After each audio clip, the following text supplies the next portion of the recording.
Milli Hidrometeorologiya Xidmətinin məlumatına görə avqustun 17-sinə qədər bəzi ərazilərdə güclü külək əsəcəyi, havanın fasilələrlə yağıntılı olacağı, ayrı-ayrı yerlərdə intensivləşəcəyi, çaylarda susuzluğun artacağı, bəzi dağ çaylarının isə qısa müddətli sel keçəcəyi istisna olunmur.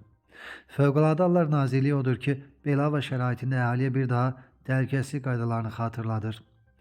Güclü külək zamanı yüngül konstruksiyalı və müvəqqəti tikililərdən, bina və reklam lövhələrindən uzaq durmaq, elektrik dirəyi və naqillərinin hündür ağacların altında dayanmamaq tövsiyə olunur.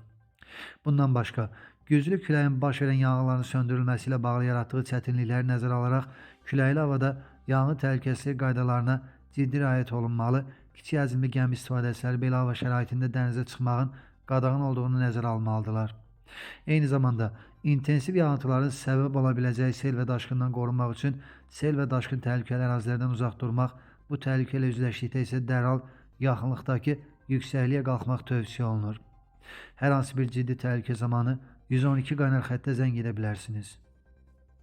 Ekologiya və Təbii Sərvətlər Nazirliyi əsasən Azərbaycanın rayonlarında gözlənilən qeyri-sabit hava ilə bağlı əhaliyə xəbərdarlıq edir. Xəbərdarlıqda deyilir ki, avqustun 14-ü və 15-i gecə və səhər saatlarında əsasən Dağətəy və Dağlıq rayonlarda yağıntılar intensiv olacaq, dolu düşəcək, şimşək çağacağı ehtimalı var. Çaylarda sululuq artacaq, bəzi dağ çaylarından sel keçəcəyi, daşqın olacağı ehtimalı da var.